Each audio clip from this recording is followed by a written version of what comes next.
Start कर रहे हैं। हमारा नेक्स्ट टॉपिक है total internal reflection. Last lecture में हमने टोटल इंटरनल रिफ्लेक्शन के बारे में थोड़ा स्टडी किया था, उसको हम डिस्कस कर रहे थे। तो आज उसको हम फर्दर कंटिन्यू करेंगे। टोटल इंटरनल रिफ्लेक्शन में हमने डिस्कस किया था लास्ट लेक्चर में कि एक रे ऑफ लाइट आती है, वो पास करती है डेंसर मीडियम से रेयरर मीडियम में। हमने डायग्राम ड्रॉ किया था। ये एक रे ऑफ लाइट आती है, रे ऑफ लाइट, ये क्या इंसिडेंट रे आई, और ये क्या है, ये हमने बना दिया नॉर्मल, और वो फर्दर क्या कर गई, रिफ्रैक्ट कर गई।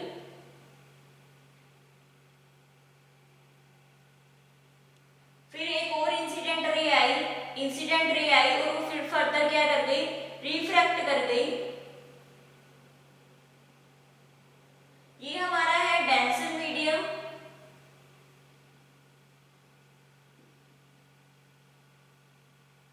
और ये है हमारा रेयरर मीडियम। तो हमने बोला कि when ray of light passes from denser medium to rarer medium, जब कोई भी रे ऑफ लाइट आएगी वो इंसिडेंट करेगी डेंसर से रेयरर मीडियम में। फिर कुछ टाइम बाद क्या होगा, एक और रे आई, और वो क्या है, उसने एंगल बनाया 90 डिग्री। नॉर्मल पे एंगल बना, एंगल इज 90 डिग्री।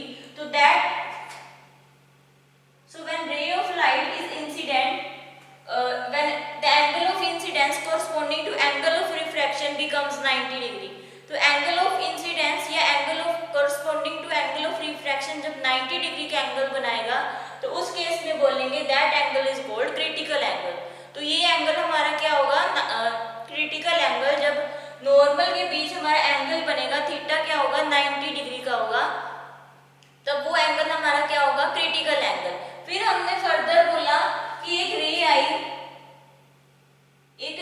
और वो इंसिडेंट हुई, इंसिडेंट होकर उस पे एंगल बना जो क्या, एंगल ऑफ इंसिडेंस से क्या ग्रेटर था, क्रिटिकल एंगल से। Angle of incidence is greater than critical angle, तो सेम मीडियम में फर्दर क्या कर गई, रिफ्रैक्ट कर गई। तो ये हमारी क्या होगी, total internal reflection of light. पहले हमने बोला जब एक रे ऑफ लाइट आई और वो क्या नॉर्मल बनाया हमने, वो तो वो रिफ्रैक्ट कर गई from denser medium to rarer medium. फिर एक और रे ऑफ लाइट आई जो रिफ्रैक्ट कर गई from denser to rarer medium. फिर नेक्स्ट केस में क्या हुआ, एक रे ऑफ लाइट आई और नॉर्मल के साथ उसने एंगल कितना बना दिया, थीटा। तो वो एंगल हमारा क्या होगा, that angle is called critical angle. फिर एक और रे ऑफ लाइट आई तो उसमें हमने बोला कि उसमें क्या होगा, एंगल ऑफ इंसिडेंस क्या होगा, ग्रेटर होगा क्रिटिकल एंगल से। Angle of incidence is greater than critical angle, then there occurs a total internal reflection of light. तो वो उसी मीडियम में क्या हो जाएगी, सेम मीडियम में वो लाइट रिफ्रैक्ट कर जाएगी। फर्दर आगे रेयरर मीडियम में वो लाइट रे नहीं जाएगी। तो इसको हमने कैसे डिफाइन किया था, व्हेन अ रे of light passes from denser medium to rarer medium, then refracted ray is bent away from the normal. When a ray of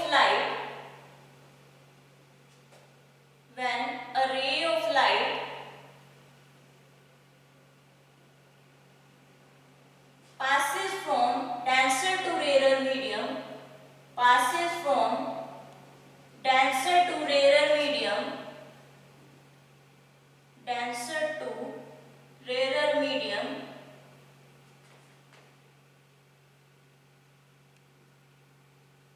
the refracted ray,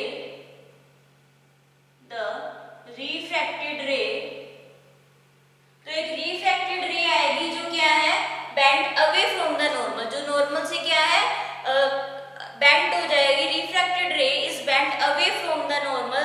इस केस में क्या होगा, एंगल ऑफ रिफ्रैक्शन ग्रेटर होगा किससे, angle of reflection से। So in this case, angle of refraction is always greater than angle of incidence. The refracted ray is bent away from the normal, is bent away from the normal,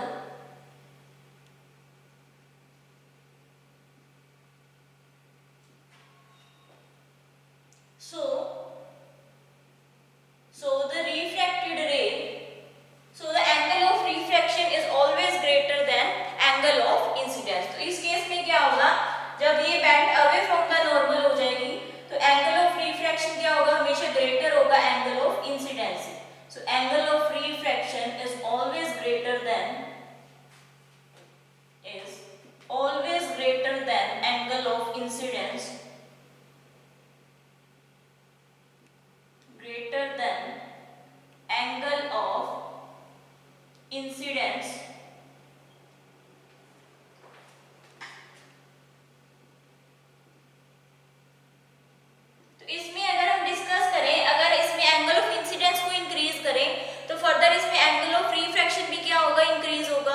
therefore if the angle of incidence is gradually increased, corresponding angle of refraction will also increase.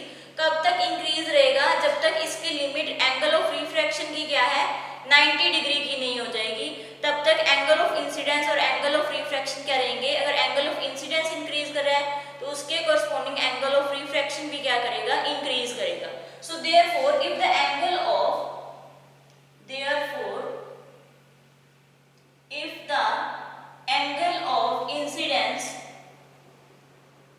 if the angle of incidence will increase,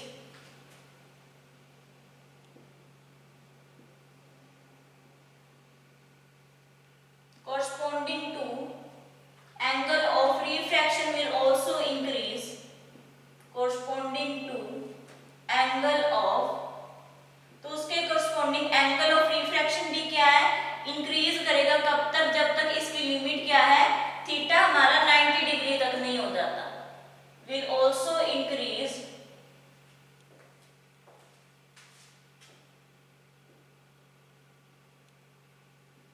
until a limit reached,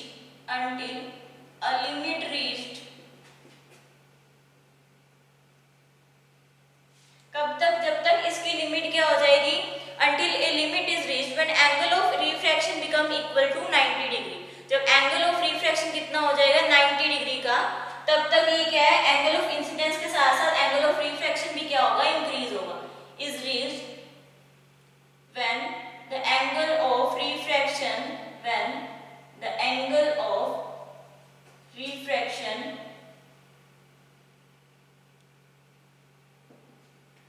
is equal to 90 degree, जब ये angle कितना हो जाएगा 90 degree का, तो उस case में क्या होगा? रिफ्रैक्टेड रे आएगी और वो पैरेलल हो जाएगी उसके सरफेस के, जो दो मीडियम में सेपरेशन हुई है उस सरफेस के, वो क्या हो जाएगी? पैरेलल हो जाएगी. अगर फर्दर एंगल ऑफ इंसिडेंस को हम इंक्रीज करते जाएंगे, then there will be no refracted ray and the ray is refracted back into the denser medium. अगर इसको एंगल ऑफ इंसिडेंस को हम इंक्रीज करते जाएंगे तो इसमें रिफ्रैक्टेड रे खत्म हो जाएगी और इस केस में क्या होगा? रिफ्लेक्टेड रे दोबारा उसी डेंसर मीडियम में क्या कर जाएगी? रिफ्लेक्ट कर जाएगी, जिसको हम बोलते हैं total internal reflection of light. So if the angle of incidence is increased still further, so if the angle of incidence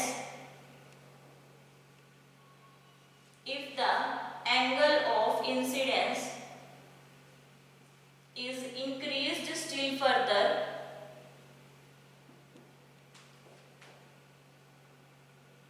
then there will be no refracted ray,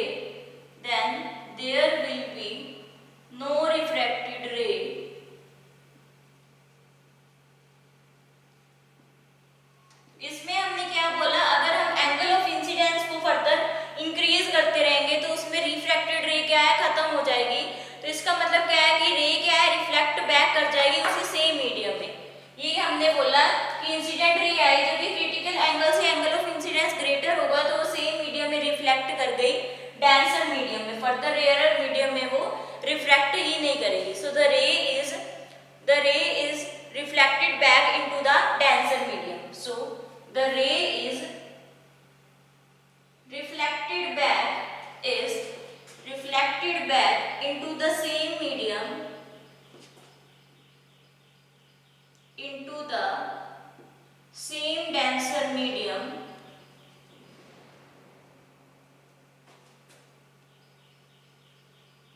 this phenomena is called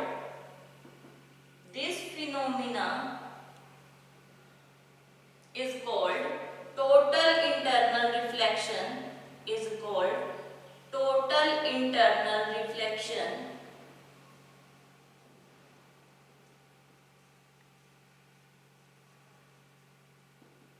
तो ये phenomena को हम क्या बोलते हैं? Total internal reflection. तो इसमें हमने क्या बोला कि एक रे ऑफ लाइट आई और नॉर्मल के लोग वो डेंसर से रेयर मीडियम में रिफ्रैक्ट हो गई. फिर एक रे ऑफ लाइट आई और वो क्या रिफ्रैक्ट हो गई रेयर मीडियम में. फिर नेक्स्ट केस में क्या हुआ? एक रे ऑफ लाइट आई तो उसने नॉर्मल के साथ एंगल कितना बनाया? Theta. So an angle of incidence corresponding to becomes 90 degree, then that angle is called critical angle. So next हमने डिस्कस किया कि एक रे ऑफ लाइट आई और रे ऑफ लाइट इसमें क्या होगा, एंगल ऑफ इंसिडेंस ग्रेटर होगा, ज्यादा होगा क्रिटिकल एंगल से, मतलब 90 से जब एंगल ऑफ इंसिडेंस ज्यादा होगा तो उस केस में क्या होगा, वो सेम मीडियम में क्या कर जाएगा, रिफ्रैक्ट कर जाएगा। तो वो हमारा क्या होगा, उस फिनोमिना को हम बोलेंगे that phenomena is called total internal reflection. So now we will discuss about critical angle. So the angle of incidence corresponding to angle of refraction is 90 degree is called critical angle. जिस case में angle of reflection और angle of उसके corresponding angle of incidence या angle of reflection उस case में 90 degree हो जाएगा, तो वो angle हमारा क्या होगा, critical angle।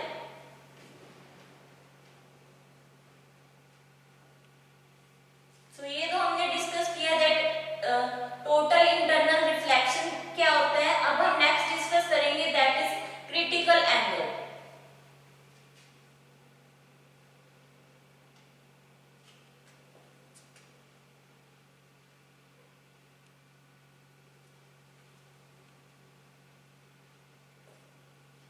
So next we will discuss about the critical angle.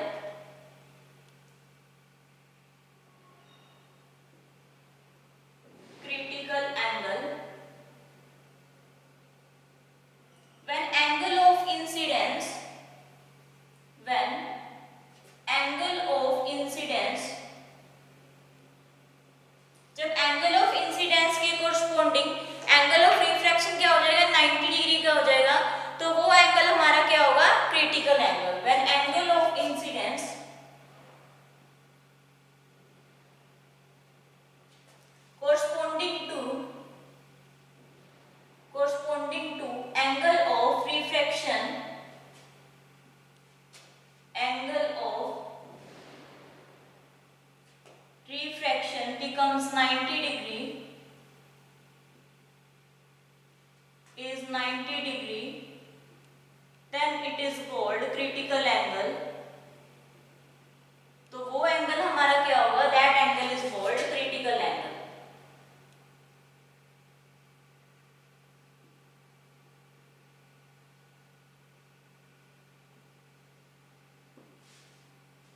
When angle of incidence corresponding to angle of refraction is 90 degree, then that angle is called critical angle. When angle of incidence, जब angle of incidence के corresponding angle of refraction भी क्या हो जाएगा, 90 degree का हो जाएगा, तो वो हमारा क्या होगा, critical angle. So this is critical angle. So next we will discuss about the conditions for total internal reflection. इसकी conditions क्या है total internal reflection की, कि एक ray of light आई, वो क्या है, मस्ट है इसमें कि वो रे ऑफ लाइट पास करेगी डेंसर से हमेशा रेयर मीडियम में। सो नेक्स्ट कंडीशन क्या है, टोटल इंटरनल रिफ्लेक्शन के लिए एंगल ऑफ इंसिडेंस हमेशा ज्यादा होना चाहिए क्रिटिकल एंगल से। So conditions for total internal reflection is, conditions for total internal reflection is, total internal reflection is, first है हमारा the ray of light pass from, the ray of light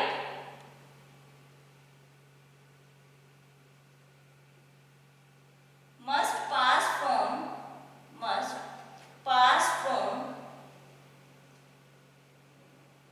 an optically denser medium to rarer medium, optically denser medium to rarer medium,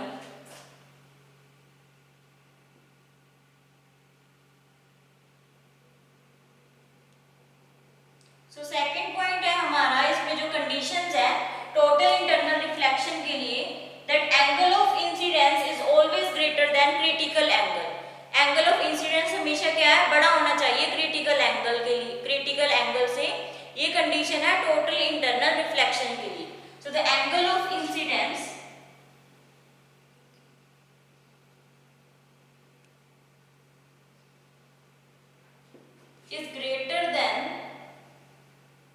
is greater than the critical angle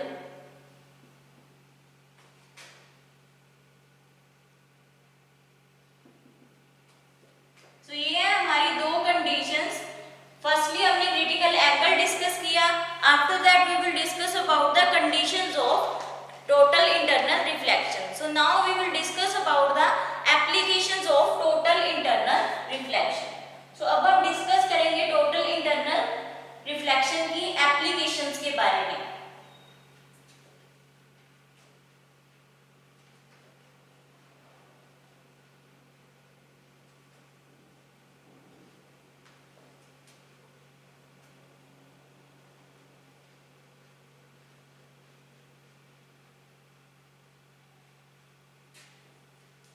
Now we will discuss the applications of total internal reflections. Applications of total internal reflections. Total internal reflection.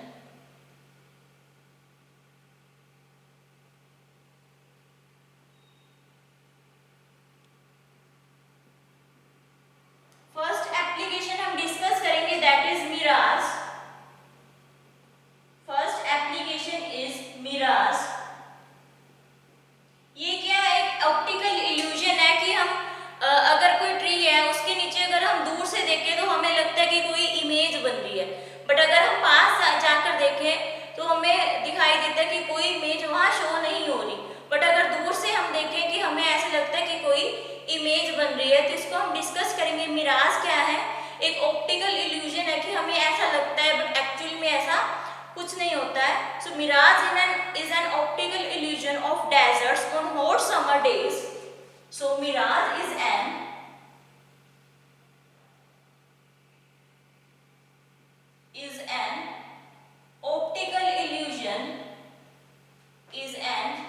optical illusion. ये क्या है? हमें लगता है कि ये क्या optical illusion actual में, बट ऐसा नहीं होता है. So mirage is an optical illusion of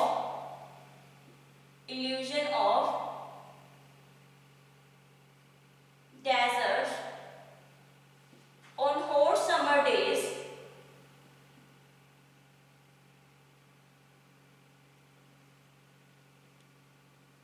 due to very high temperature.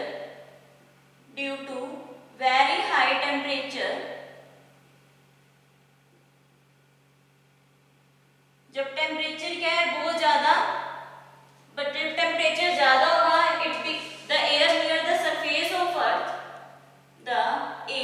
Near the surface of earth become rarer. Surface of earth becomes rarer.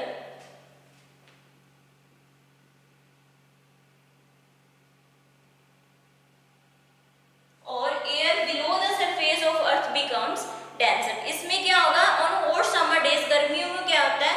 जब टेम्परेचर ज्यादा होता है तो नियर द सरफेस ऑफ अर्थ ये क्या होता है? इसका मीडियम रेयरर होता है. अगर above the surface of earth तो इसका मीडियम क्या होता है? डेंसर होता है as compare to the near the surface of earth. So or air near the surface of earth or above the surface of earth becomes denser. Above the surface of earth it becomes denser. Becomes denser medium.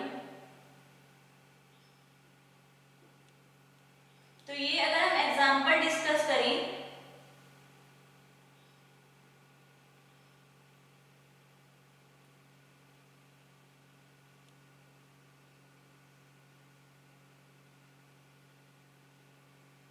तो ये हमने example ले लिया tree का. Example हमने दिया tree का. अगर हम देखें इसमें क्या होगा? इसमें हमें अगर हम दूर से देखें तो हमें लगता है कि इमेज इसकी बन रही है, नीचे पीछे इसकी इमेज दिखाई दे रही है, बट अगर हम पास जब जाते हैं तो इसकी इमेज नहीं दिखाई देती. ये हमें दूर से लगता है बट एक्चुअल से ऐसा कुछ नहीं होता है. सो जैसे जैसे हम ऊपर जाएंगे इसका रिफ्रैक्टिव इंडेक्स क्या हो जाएगा? इंक्रीज हो जाएगा. It's refractive index will increase. Refractive index will increase. और इसका टेम्परेचर जैसे जैसे ऊपर जाएंगे टेम्परेचर क्या होता जाएगा? Decrease. Its temperature will decrease.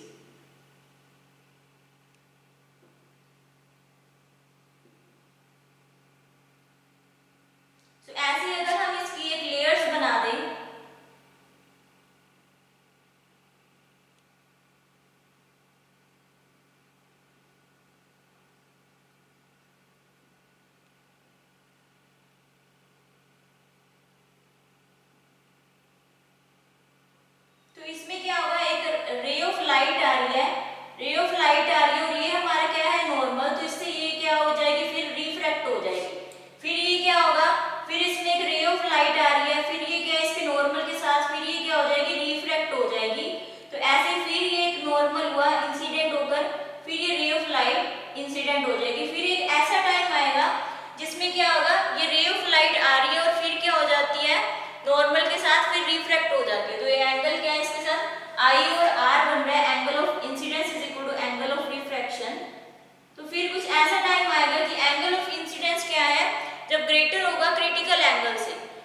क्या होगा, angle of incidence is greater than critical angle, तो वो सेम मीडियम में क्या कर जाएगी, रिफ्रैक्ट कर जाएगी। तो इस केस में क्या होगा हमारा, दैट फिनोमिना इज कॉल्ड, जब वो रे आई और एंगल ऑफ इंसिडेंस से ग्रेटर हुई क्रिटिकल एंगल से, when angle of incidence is greater than critical angle, then that phenomena is called total internal reflection of light। तो इस केस में क्या होगा, सेम वो आई फिर उसे सेम मीडियम में वो रिफ्रैक्ट कर गई, तो वो क्या होगा हमारा इस केस में total internal reflection of light. So this is the first application of total internal reflection. So our second application is brilliance of diamond. So our second application is brilliance of diamond. Brilliance of diamond।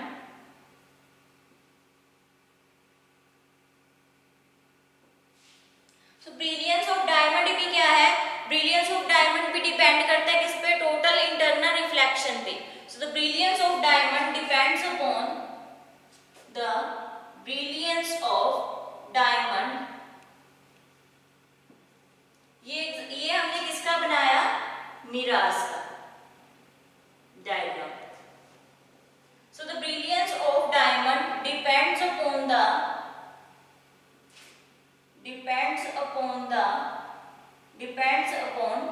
total internal reflection, upon total internal reflection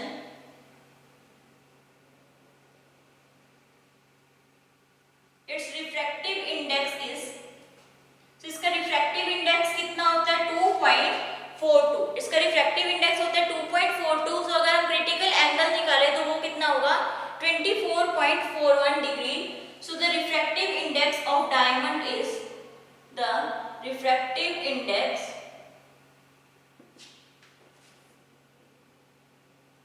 is 2.42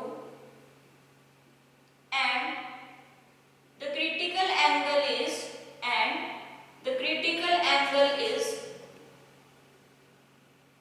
24.41 degree.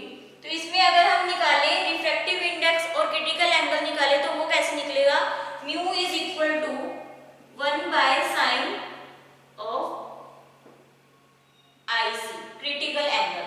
सो इसमें हमने क्या निकालना है, sign IC क्या होगा, 1 by mu which is equal to, where IC is equal to 2.42। So sine IC will be equal to 1 by mu. So sine IC यहाँ से क्या आ गया, that will be equal to 1 by mu. So IC की value क्या है, so the IC will be equal to 2.42। तो critical angle will be equal to 2.42। तो इसमें अगर हम बात करें, if the faces of diamonds are cut in such a way, अगर हम इसके फेसेस को कट करें, डायमंड के फेसेस को कट करें, तो इसमें क्या होगा, एंगल ऑफ इंसिडेंस बड़ा होना चाहिए क्रिटिकल एंगल से, तो जिसकी वजह से लाइट क्या है वापस उसी मीडियम में रिफ्रैक्ट कर जाए, तो जिसकी वजह से हमारा फिर वो क्या आ जाएगा, total internal reflection of light. तो ये थी हमारी एप्लीकेशंस टोटल इंटरनल रिफ्लेक्शन की।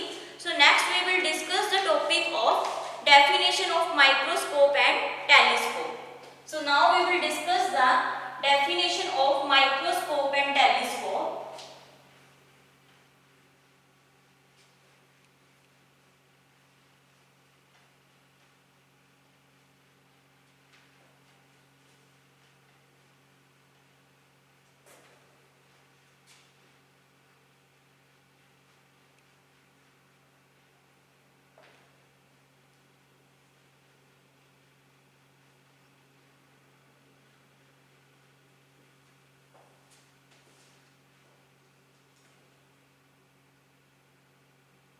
Firstly, we will discuss the definition of microscope. So microscope क्या एक ऐसा इंस्ट्रूमेंट है जिसमें हम क्या करेंगे, a microscope is an instrument which magnifies the small objects. Small objects को मैग्नीफाई करने के लिए हम किसका यूज करते हैं, माइक्रोस्कोप का। So microscope is an instrument. A microscope is an instrument.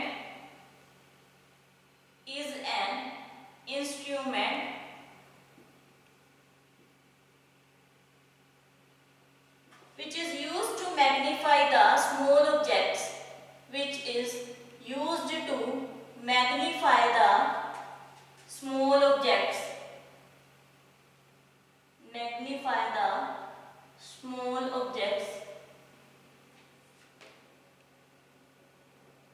ये किस लिए यूज होता है? स्मॉल ऑब्जेक्ट्स को मैग्नीफाई करने के लिए, देखने के लिए। तो इसमें क्या है, microscopes are used in viewing the specimen that are relatively very small in size. इसमें क्या है, बहुत सारे स्मॉल साइज के पार्टिकल्स को देखने के लिए हम माइक्रोस्कोप का यूज करते हैं। ये इसके यूजेस हैं।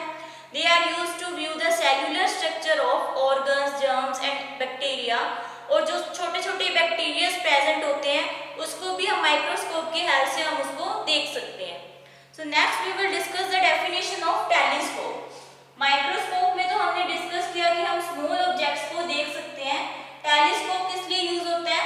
टेलीस्कोप भी एक ऐसा इंस्ट्रूमेंट है जो क्या करते हैं हम, which is use to see the distant objects clearly. जो दूर के ऑब्जेक्ट्स होते हैं उसको हम टेलीस्कोप के थ्रू इजिली देख सकते हैं। So telescope is an instrument, a telescope is an instrument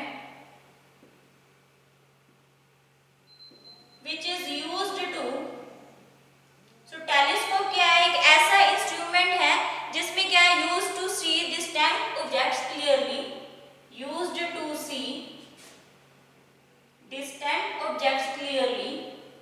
जो दूर के ऑब्जेक्ट्स होते हैं उसको हम क्लियरली देख सकते हैं, ऑब्जेक्ट्स क्लियरली।